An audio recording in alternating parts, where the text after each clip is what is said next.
വർഷങ്ങളോളം കൊയിലിയിൽ താമസിച്ചിരുന്ന കലാകാരൻ തോമായെ, അമ്മാവൻ തോമായെ, തോമസ് തടത്തിലിനെ നേരിട്ട് അദ്ദേഹത്തിൻ്റെ വീട്ടിൽ പോയി ഒന്ന് കണ്ടു.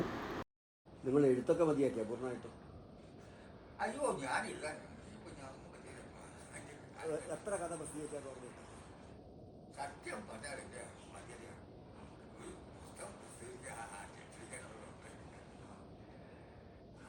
അല്ല, അന്ന് എത്ര വീക്കിലിന് കുറേ വന്നില്ലേ? മനോരമയിലേക്കാ വന്നില്ലേ? ഏതൊക്കെ വന്നത്?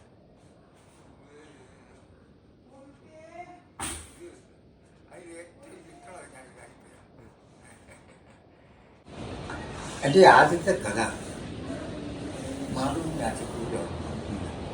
മാധവൻ രാജക്കൂർ വേറൊരു മാസികയാണല്ലോ,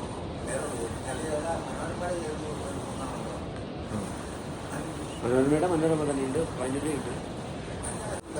അല്ല, അത് ഭാഷാഭൂഷണി.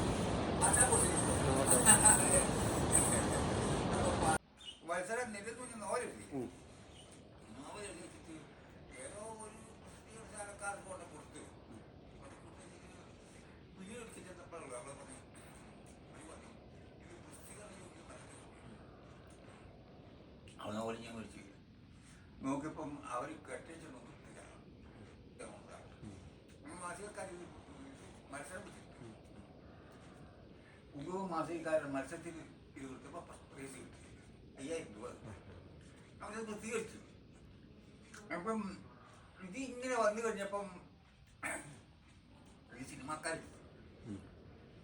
മത്സരം നെല്ലി സിനിമയാണ്.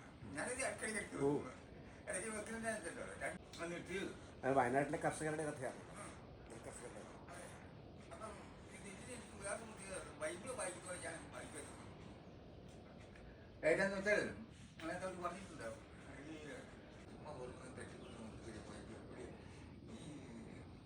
ഇവിടെ 56 ഇത് സത്യസ്മാരകമായിട്ട് അവരുടെ ഇത് ഉണ്ടായിരുന്നു, സ്മരണീയ ഉണ്ടായിരുന്നു. അപ്പം ഞാൻ എൻ്റെ അപ്പോൾ എനിക്കറിയാൻ പറ്റില്ല. ഞാനിപ്പോൾ ഓർക്കുമായത് നിനക്ക് 2 ആൺപിള്ളേരേ ഉള്ളൂ. 2 ആൺപിള്ളേരേ ഉള്ളൂ, പെണ്ണില്ല. ഇപ്പം 2 പെൺപിള്ളേർ വന്നില്ലേ? 2 പെൺപിള്ളേർ വന്നില്ലേ? അമ്മാവൻ ഇപ്പോഴത്തെ രക്ഷകൻ. ഇപ്പോഴത്തെ രക്ഷകൻ ശരിയായ പേര് പറഞ്ഞ്? മനോജ്. ഒപ്പം ഭവനം അല്ലേ? ഭവനം ഫുഡ്സിൻ്റെ മുതലാളി. സന്തോഷം. 1000 പൂർണ്ണചന്ദ്രന്മാരെ കണ്ട നിറവിൽ അമ്മാവൻ ഇപ്പോഴും സ്മരണകൾ അയവിറക്കുന്നു.